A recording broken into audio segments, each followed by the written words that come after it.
We're starting this podcast at a monument.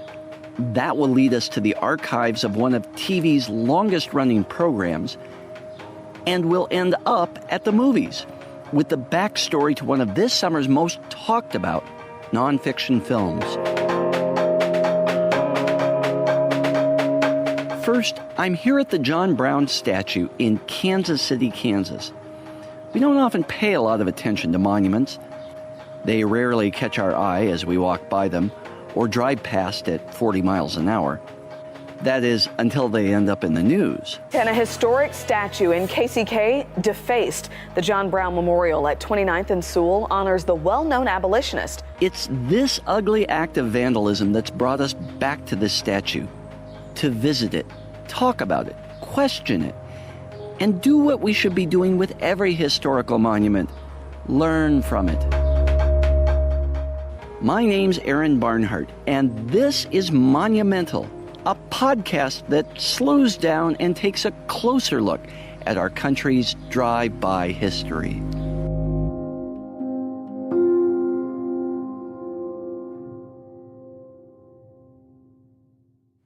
I'm here at the John Brown statue with Eric Stafford, proprietor of Kansas City Tour Company. If you're looking to explore the history of anything having to do with Kansas City, Eric is one of the people you should talk to. Today, he's going to help us understand why this isn't just any other statue, and the place where it stands isn't just any other place. We're actually standing on the grounds of Quindaro, right behind the John Brown statue. But Quindaro was established, it was a partnership between the New England Immigrant Aid Society, and they came here for the purpose of stopping the expansion of slavery, but they were basically slave abolitionists. They came here and they formed an alliance with the Wyandot Indian tribe. They established Quindaro as a port of entry for those people who wanted Kansas to be a free state. They could come in by way of Quindaro. So it says at the base of this statue, erected to John Brown's memory by a grateful people. Right. Who are the people who put up the statue, and why are they grateful to John Brown? Well, it was the students of Western University. There's a connection there between literacy, education, and freedom. It always has been in the African-American community. Even runaway slaves, the first thing a runaway slave wanted to do is learn how to read. And so it's about the liberation of the mind. In the state of Missouri, they had passed a law in 1847 that made it illegal to teach blacks, slave or free, how to read. And there was a gentleman by the name of John Berry Meacham, who was a free black at that time. He built a boat, parked it on the Mississippi River, which was out of the jurisdiction of the state of Missouri. And there on the boat, he taught blacks to read. So there's always been that connection between literacy and freedom. That's amazing. So that's why, out of that tradition, the students of Western University, they erected this monument to John Brown, because as students, as learners and scholars, they connected their liberation and their freedom to John Brown, who was a freedom fighter. And we should say that Western University was the first school west of the Mississippi to educate formerly enslaved people after the Civil War. It started out as a freedmen's school and then became a historically black university, which is what it was here in Quindaro in 1911 when this memorial was dedicated. And there's also a question as to, you have a black school with the statue of a white freedom fighter. But why John Brown? Why did they choose John Brown instead of Frederick Douglass or William Wells Brown or, whoever? Why John Brown, a white freedom fighter? Why was he selected? Not saying he's not worthy, but you have other people. Why not a statue to Frederick Douglass? Well, I have a theory about that. John Brown, after the Civil War, is as revered by African Americans as anyone, including Abraham Lincoln. He's an abolitionist who was willing to take up arms and give his life to end the moral evil of slavery. But more than that, John Brown is the one white person that everybody in 1911 knew was in favor of total equality of the races. And in 1911, what have you got? You've got rampant racial discrimination. You've got segregation in the South and the North. You've got race riots. 16 people killed in Springfield, Illinois, the hometown of Abraham Lincoln. And the worst part of it, from my viewpoint, is that all this is being facilitated by the elites, white liberals and progressives. You've got historians who were basically ignoring the contributions of black historians like W.E.B. Du Bois and Carter Woodson, and are writing histories of the Civil War and Reconstruction from their perspective and their views. A white supremacist point of view, if we can put it that way. So this is a pretty off the beaten track part of Kansas City, the Quindaro neighborhood. Kind of a classic case of a poor neighborhood cut off from the rest of the city by water on one side and interstate on the others. You have to be pretty intentional to find your way here, don't you? But a few weeks ago, one troublemaker did find this statue. Yes.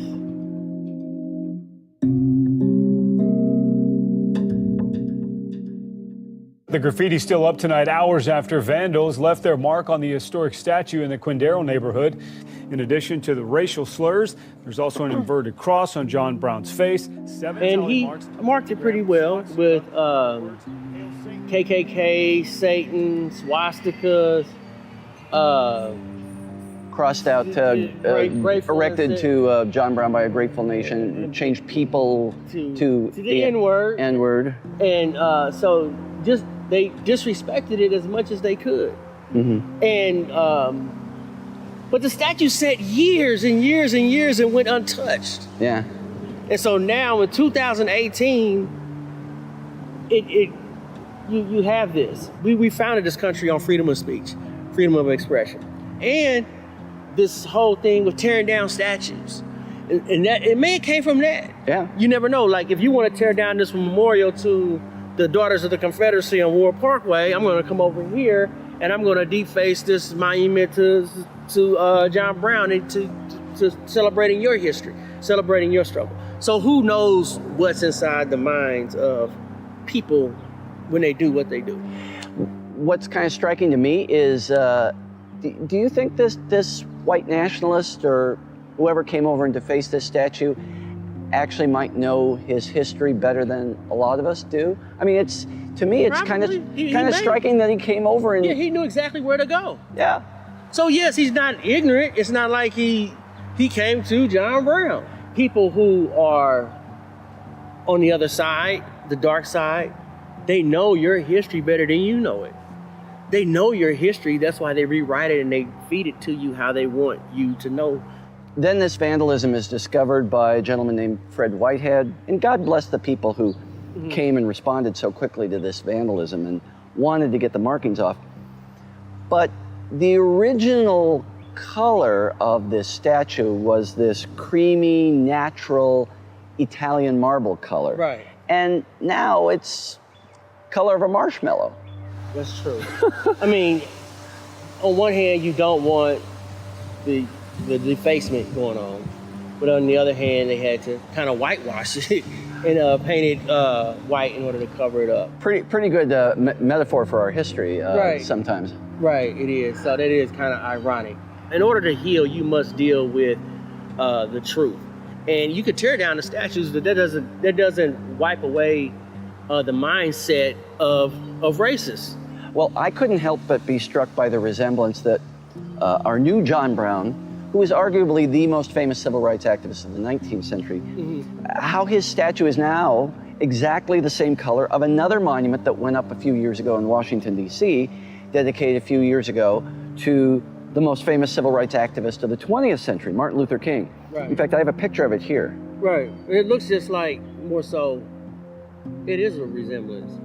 Very, I mean, that pale alabaster white. That's interesting. I never thought about why they picked those colors, specific colors. Does it have to do with the whitewashing of history?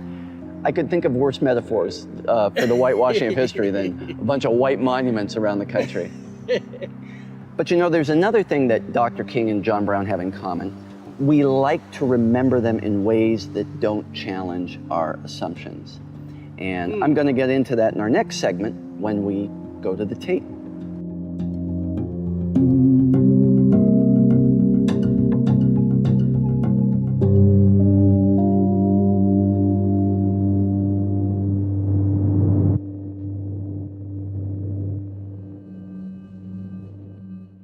Journalism's been described as the first draft of history.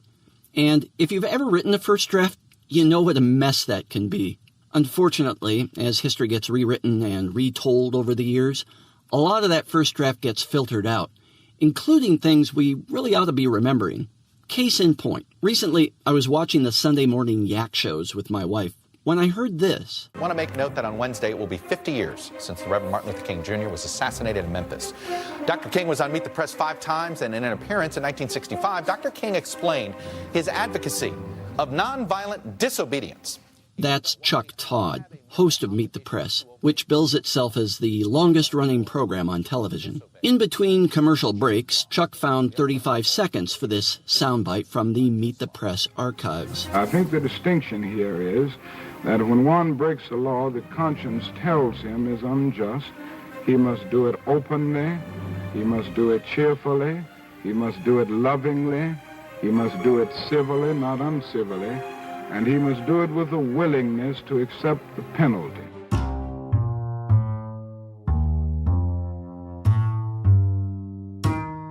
I could listen to Dr. King talk for hours, and that's part of the problem. In the years after Dr. King was murdered, his friends worried that we would forget something vital about this world-famous figure, that he was just another human being. His sister called him an ordinary and average man. The temptation with Dr. King is to be so mesmerized by his words, so taken by the extraordinary times he lived in, that we Photoshop him out of real life and forget the reality of being a black civil rights leader asking white Americans to do things they really didn't want to do. Our mothers, fathers, grandparents, great-grandparents, if they were white, they were probably opposed or at least highly skeptical of much of the movement's agenda. That's why I went back to that appearance of Dr. King on Meet the Press in 1965 and listened to it in its original form as the first draft of history. Meet the Press, America's press conference of the air, and winner of every major award in its field, is a public affairs presentation of NBC News. This was just days after the Selma March, where Alabama state troopers attacked peaceful protesters as they crossed the Edmund Pettus Bridge. Today, movies like Selma have conditioned us to see the civil rights struggle as good versus evil, violent segregationists versus nonviolent integrationists. But it was more complicated than that. And we'll have the first question now from Lawrence C. Spivak, permanent member of the Meet the Press panel. Lawrence Spivak created Meet the Press. He lorded over it for 30 years. Spivak understood his audience. His viewers were white and middle class, and he knew they found the images from Selma upsetting and confusing. Spivak asked Dr. King questions his middle-class white audience wanted answers to. Now, there have been 2 murders, many beatings, and a federal expenditure for troops of about $300,000. Would you say that what the march accomplished was worth that cost? Most white people at the time had no clue about the lived experience of black Americans. The way many people saw it, Congress was passing civil rights bills, President Johnson was on the side of the movement, so why was Dr. King still demonstrating?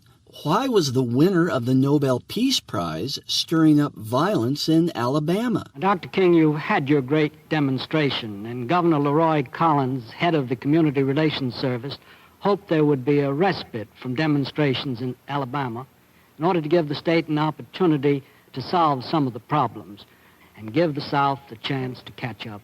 Give the South time and they'll put an end to Jim Crow. You know, just like they did with slavery.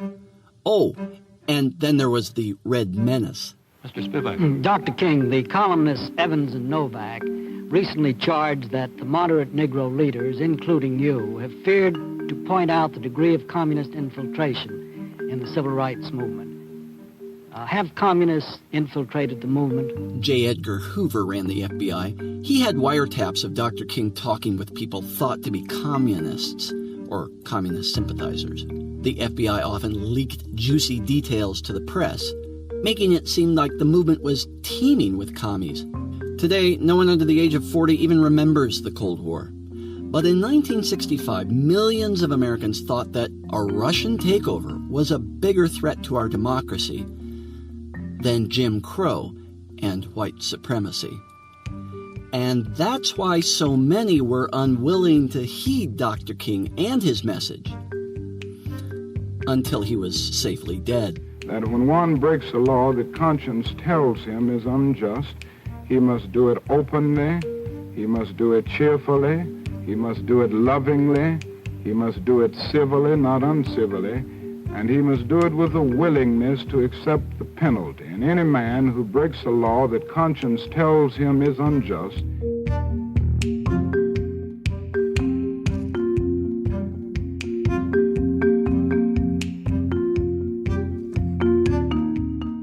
You can find a link to that 1965 Meet the Press broadcast and some fresh new ways to think about Dr. King and his legacy on our website, historyispower.blog. Next up, a new film about Mr. Rogers, the man who saved television.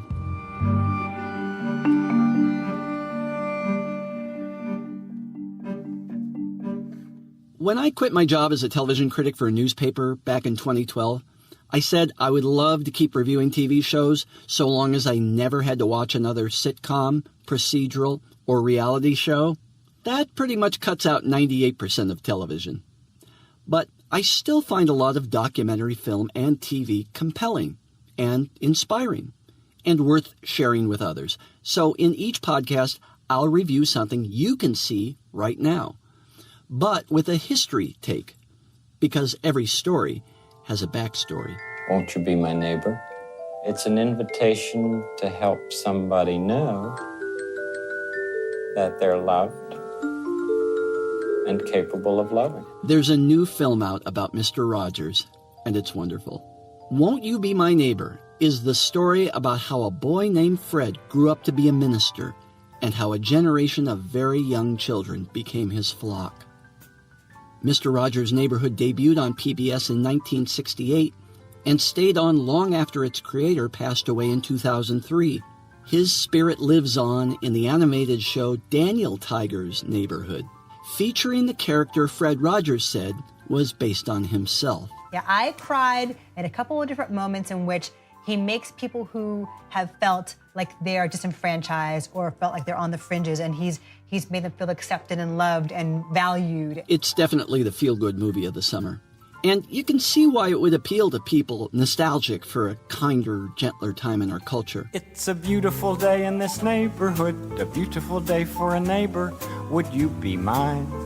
Could you be mine? Now, there's a scene in the movie from 1969, which was definitely not a kinder, gentler time in our culture. Public television had just gotten off the ground then, thanks to President Johnson.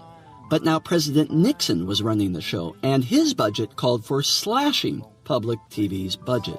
Won't you please, please won't you be my neighbor? May 1st, 1969, Senate hearings to consider the budget for public TV. Up to this point, the subcommittee chairman hasn't been very kind toward the bureaucrats testifying that day, using facts and logic to argue for funding. Senator Pastore, this is a philosophical statement. And then Mr. Rogers stepped to the plate. I'm very much concerned, as I know you are, about what's being delivered to our children in this country. We don't have to bop somebody over the head to make him, to make drama on the screen. We deal with such things as getting a haircut and the kind of anger that arises in simple family situations. And we speak to it constructively. How long a program is it? It's a half hour every day. Oh, did I mention the senator in charge of public TV's budget doesn't watch public TV? Amazingly, though, Fred Rogers gets to him anyway. In his 6 minutes of testimony, he explains that there needs to be some place in media where children are treated as sensitive, emotional, developing human beings, not consumers. And I feel that if we in public television can only make it clear that feelings are mentionable and manageable, we will have done a great service for mental health. I think that it's much more dramatic that two men could be working out their feelings of anger. Much more dramatic than showing something of gunfire. And then this. Could I tell you the words of one of the songs which I feel is very important? Yes. This has to do with that good feeling of control, which I feel that children need to know is there. And it starts out, what do you do with the mad that you feel? And that first line came straight from a child. What do you do with the mad that you feel when you feel so mad you could bite? When the whole wide world seems oh so wrong, and nothing you do seems very right. What do? Do you punch a bag? Do you pound some clay or some dough? Do you round up friends for a game of tag or see how fast you go? It's great to be able to stop when you've planned a thing that's wrong and be able to do something else instead and think this song. I can stop when I want to, can stop when I wish, can stop anytime. And what a good feeling to feel like this and know that the feeling is really mine. Know that there's something deep inside that helps us become what we can. I think it's wonderful. I think it's wonderful. Looks like you just earned the $20 million.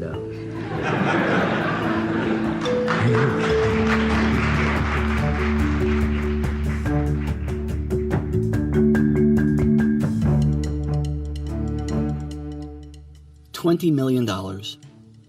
It wasn't a lot of money even then, and public media's been begging for money ever since. Is that Congress's fault? As you watch this film and get all misty-eyed and start to wish we lived in a more innocent time, just remember this. Public media is still there, and it hasn't changed that much since Mr. Rogers' Neighborhood. We have. We spend more time than ever preparing our children to be competitive, achieving, materially successful, and our media reflect this. It's no mystery that the most popular shows are about fame and the good life, or that the good life is no longer meant in the classical sense of well-balanced, community-minded citizens. Now it simply means you're an excellent consumer, preferably with your own reality show or YouTube channel. Won't You Be My Neighbor is in theaters this summer and airs on Independent Lens in 2019. That's a film showcase on PBS. You know, public media. If you enjoyed this podcast, there's only one thing I ask. Go to Apple Podcasts, search for Monumental, and give it a rating. That's all. 1 minute of your time, and if just 100 listeners do it, we'll be off to a great start. My name's Aaron. Thanks for listening. Each of these stories has its own expanded version on historyispower.blog.